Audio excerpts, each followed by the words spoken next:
As always, thanks for tuning in to Indian Trace. Here's a piece that you didn't get to see yesterday.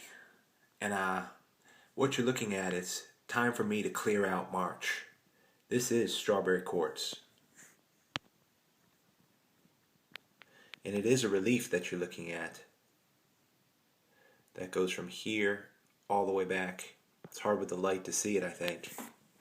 But just a great piece of strawberry quartz. And I want to show you this. Not much in terms of artifacts. Well, I shouldn't say that. What I mean is April, and when the rains come, stand to bring in a whole lot more.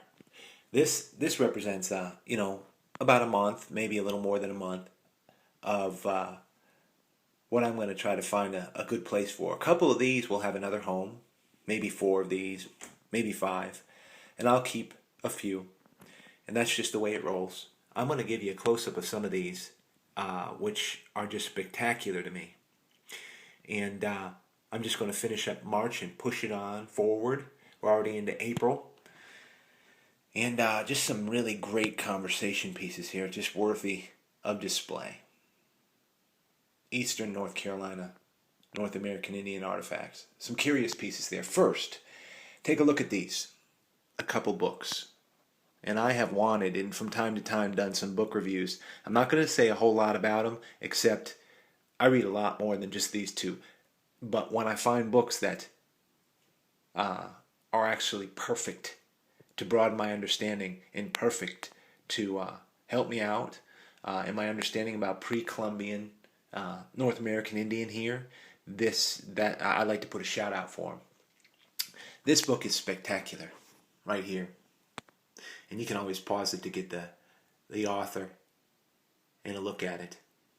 Daughters of the Earth: The Lives and Legends of the American Indian Woman. So important for us to understand that our culture of male chauvinism and just problems all over with the fact that we don't include women in leadership, on and on. It's just crazy.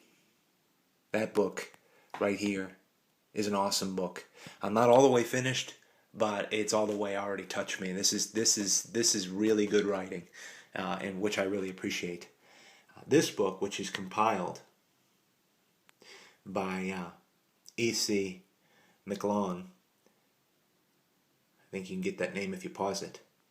It's awesome, and it is a compilation of actual North American Indian writings, late 1800s, mid 1800s, all the way up to the break of the 1900 period.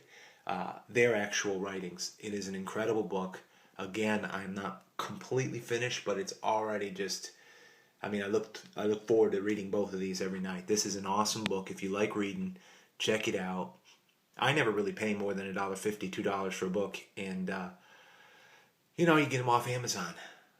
Touch the Earth. And it is a self-portrait of Indian existence. Unbelievable couple books. Highly recommended by Indian Trace. What I say is to make sure we do everything we can to get to know the people. Not just collect what some, unfortunately, just call trinkets, and they got boxes full, and I've seen guys where there's not a whole lot of respect. But these represent a people, a bloodline, and that's really what I want to put a push out there for. Of course, a game ball here as we go around. Don't find them that often, so I just filmed that. Look at this piece. This is an interesting piece here, found at the Pinnacle. Of course, it's translucent as can be. Interesting piece of quartz here. Very interested. Relieved just about a little bit off the back, just a little bit off the tip. Big piece of quartz. Not exactly sure what they were doing with it, but it's just a definite worthwhile artifact. Don't get me wrong, they all are. Again, I found this at Deer Point yesterday. If I can get close enough for it and just give you a really good look at the color, hopefully it'll come in. A couple videos back I show the find of this. But I wanted to be able to give a unique perspective up close and personal for some of these artifacts. Here's a point that I found recently. A couple weeks ago, I'd say. And it is rhyolite. You can see the band going through it. I found it out at the plateau, which of course many of my sites which are open are looking for some good rain. That would help me out. Here's a crystal point. I love this shape.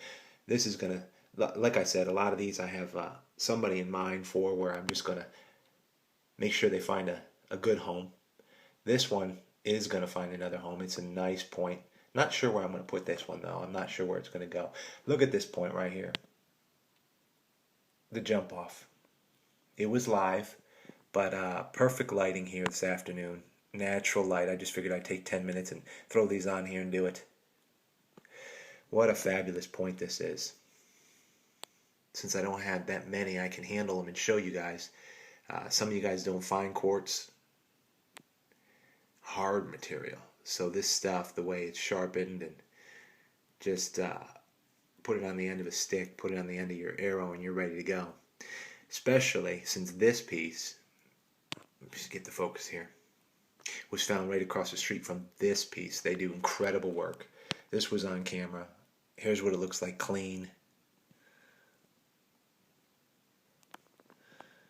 Just incredible, isn't it?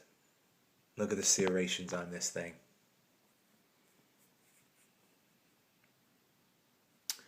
And I think it was Creek Dalton. Sometimes he holds it up to the light and gets a really good look at the point, and I figured I could do that. I'm starting to figure out how he did that. Sure, it's missing a little of the air on the base, but this is a smoker. Just a crazy point. That'll be finding a nice place in my collection of smoky quartz. Just an incredible artifact.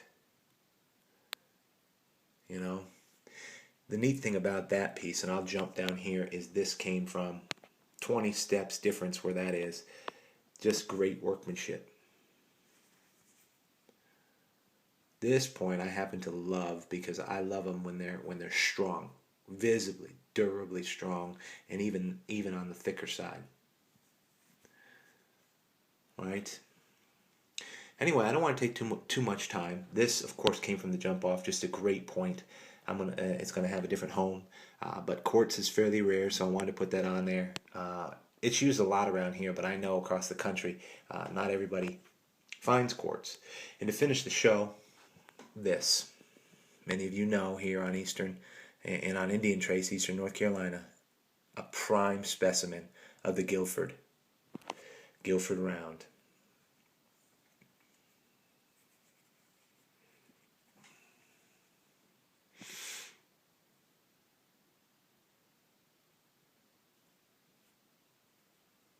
Had a good show of that live when I found it, so I won't take too much time except just to show it nice and clean. If I can get a close-up without it giving me a problem. Unbelievable. Those points on the end of an atlatl dart, my goodness, devastating. Devastating. All right, everybody.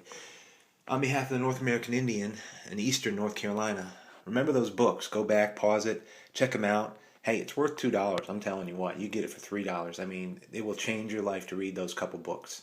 I promise you that.